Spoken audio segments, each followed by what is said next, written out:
The Panther Clipper is here! It's going to be a truly unique ship, and it's absolutely massive. The Panther Clipper has at least 1,000-ton cargo capacity, and it's going to be a ship that's very much worth looking forward to. It's going to be very special indeed. Now, Frontier today have released a whole bunch of information about the ship. It come via their latest live stream of Frontier Unlocked, and these details were provided to me a little earlier via the Elite Dangerous partner program. Also, on screen you can see a whole bunch of new footage for the ship. Why is it so choppy? Well, I do really like this. It's got all the hallmarks of the original Panther Clipper from Frontier Elite 2, but it's also got some rather nice new modern design aesthetics as well. Right, so first up, let's talk about the information that I'm sure most of you are going to want to know, and that is the cargo capacity of the ship, because after all, this is primarily a cargo ship. For that then, we need to know the optional internals, and what we know about this is it's going to be a 1 size 1 rack, 1 size 3 rack, 2 size 4s, 2 size 5s, 3 size 6s, 2 size 7s, and 2 size 8s. I'm going to list these on the screen right here.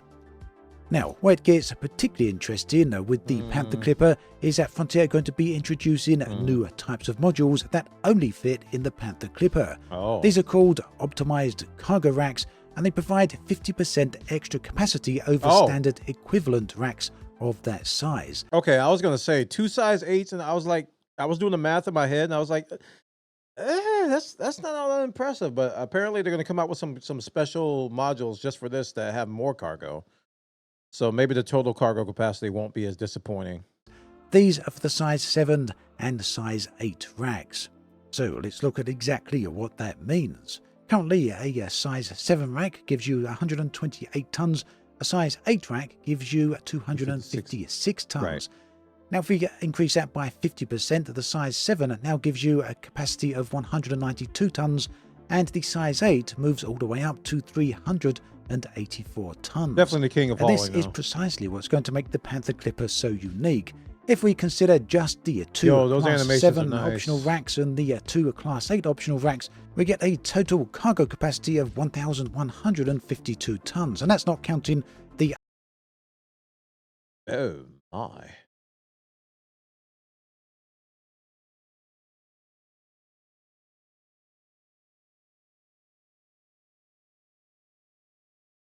other cargo racks that are available with this ship.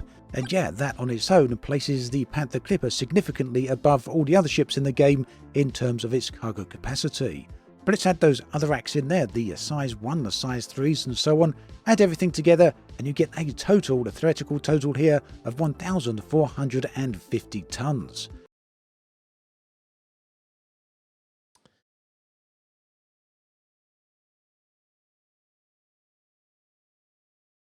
I need it.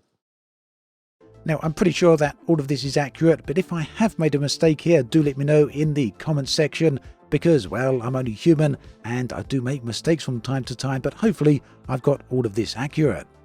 Now, there is another interesting thing here. If you don't want to use cargo racks in those slots, and you might be wondering, well, why wouldn't you with their additional 50% capacity?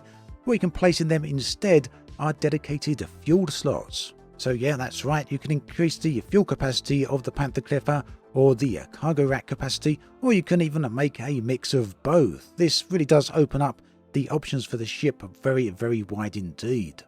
Additionally, the ship has a lot of hard points, so very, very capable of defending itself. Obviously, this isn't going to be a fighter, it's not a fighting class ship, but it will be capable of defending itself with 10 individual hard points. These work out as follows: 4 small, 4... Did you say 10 hard points? Okay. We're going to have to make a bounty hunter build for this. medium, and 2 large. And when it comes to core internals, it's not lacking here either. The power plant is size 8, thrusters are size 8, the FSD is 7, the power distributor also 7, and the fuel tank is size 7 as well. Life support size 5, and sensors also a size 5. Moving away from the stats, we come to the visual aesthetics of the ship, and you can see right here the bridge.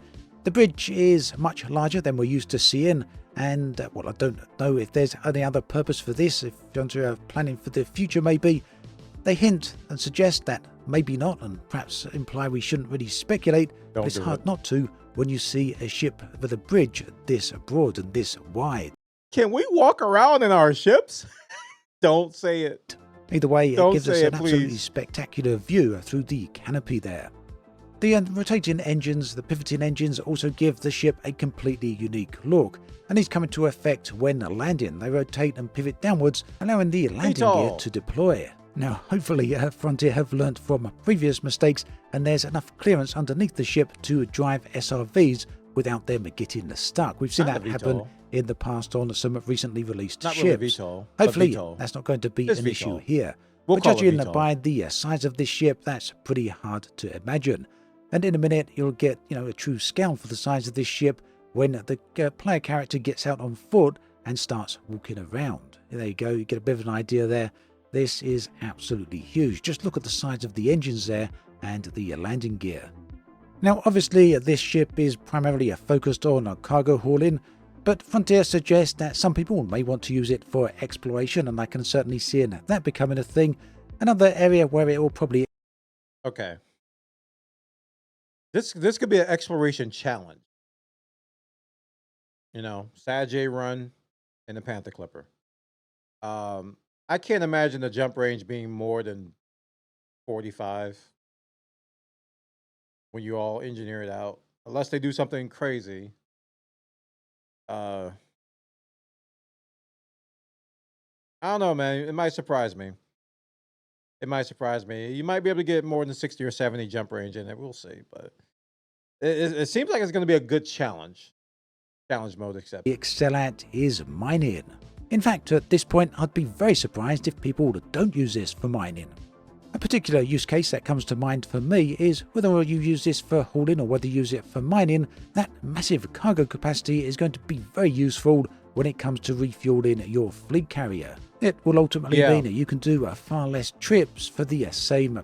That's going to be very valuable. If you're going to do exploration in this, I think long-range cargo trit ops are going to be very popular with this thing.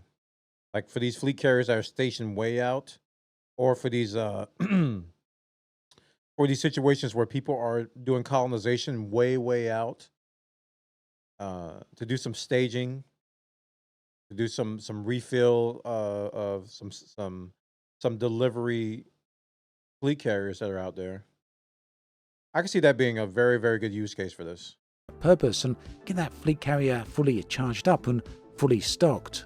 In terms of release dates, this is going to be following what we've seen in the recent ship releases, where there's both a standard hull and a Stellar Edition. So the Stellar Edition will be a bit more expensive, but it will come with some additional features. So a premium black and gold livery and 6 interchangeable hull kit parts as well. So yeah, that does mean that this will be available for real-world cash. You're going to have to buy it.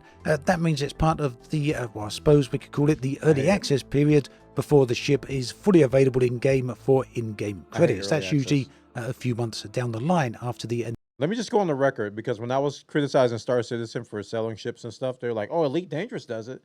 And my rebuttal to that is that I hate it there too. So let me just make it clear that I hate this system of early access where you pay money to fly the ship early. I can't stand it. Just put it in game. Initial release. So release date, 22nd of July. It's going to be coming a little bit before the Vanguard's update, which for the moment is tentatively scheduled for early August. Although, as we know in the past, sometimes these release dates do have a tendency to slip a little bit when it comes to Elite Dangerous. But, hopefully not. Hopefully they'll stay on target. So yeah, confirmation there, clarification. 2 release dates, the 22nd of July for the Panther Clipper and early August for the Vanguard's update. And if you just so happen to have missed all the information on what Vanguards is all about, I'll link a video on screen here as well as in the video description on where you can learn everything you need to know about that particular update. There's also another little bit of information I do want to mention here. Those new optional components, those extra capacity cargo modules that fit only and exclusively into the Panther Clipper. This is a new specialized format slot that Frontier want to have in the future, and they said they're going to use it to diversify future ship releases. So I guess that means when it comes to combat ships, exploration ships, mining ships, whatever type of ship we see in the future, they will have specialized slot systems that will allow us to fully customize those ships for their intended purpose. And This is good. this bothers me a little bit because Star Citizen is getting into the same situation where these newer ships are coming out with some bells and whistles that the older ships don't have. And what you're finding is that you go back and fly the old ships and they are old and busted, and the new ships are the new hotness. And I'm seeing that even more and more. I think the SCO drive really brought it home in Elite Dangerous. When you fly with the SCO drive in one of the newer ships and then you go back to the old ones and you try to fly with it, it's night and day. It is night and day. And the more new cool things they add to the new ships that are not backwards compatible, the more the old ships are going to seem really terrible. And I don't think that's a good idea. I think having ship variety adds longevity to the game. It'll bring in new players more so than if you don't do that. And my little time with Star Citizen, I saw that already. I went back and flew some of the older ships. I was like, "Oh, brother, what is this?" And then go fly one of the newer ships, and it's awesome. So, Elite suffer from that. As they creep in these new features into the newer ships, the older ships are going to seem really terrible. They're going to make money in the short term, but I don't know how much longer term this game has to look forward. I don't know. Maybe they're just trying to stay afloat now. They don't care about the game in 5 years. I hope they don't do that, but it seems that older ships are getting no love. Intended function. It's really a nice approach to the game, and yeah, it's another thing I'd like to see at some point in the future. We've seen a lot of new medium-sized ships. This is the first brand new large ship we're getting, but you know what? I'd also like to see some small ships. Now, small ships don't always have a particular purpose in Elite. I know some people do use them, but it seems to me the main focus, the primary focus when it comes to people and their ships is either medium or large ships.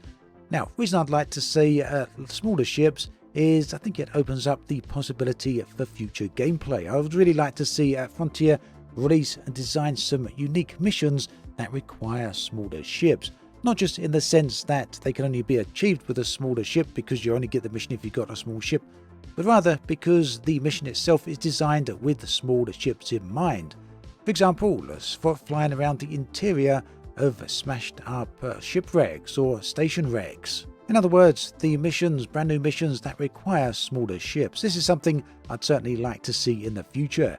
If you've got any ideas of what you'd like to see in the future, do let me know in the comments section. That brings us. I'll put a link to Obsidian Ant's video in the show description. As always, the man's providing some quality coverage of space sims. But this is the new Panther Clipper coming out this summer. I think they said that the Vanguard update will be coming out in early August, and I think this is going to be a few weeks before that. Via the early access Stellar paint job A-only system, which I can't stand. But anyway, check it out. I'm interested in the ship. I'm going to buy it. For real money, as a content creator, I should, but I don't want to. Yeah, I don't really want to. We're gonna play it by ear though. We're gonna play it by ear. That cargo capacity is kind of wild, and those specialized modules, again, that's gonna make legacy ships seem like crap. Like the Type 9 and even the Cutter, man. Like even the Cutter now, because this is probably gonna work really well with the SCO drive. And right now, the Cutter handles like crap with the SCO drive. So this is going to be the new darling ship. So I don't know, man. Let's see what Frontier does. I have a bad feeling about this. The ship looks okay. I just don't like where they're going in terms of the direction with the ships. And the new ships getting love that the old ships can't have. These exclusive new ship features that this is a thing that the game didn't have before. But the Vanguard update is coming out. We're going to be playing it. Going to be checking it out. Give you guys my thoughts on it. And I'll see you in the next video. Y'all take care of yourselves. GG's. Please comment, like, subscribe if you enjoy the content. And I'll see you in the next video.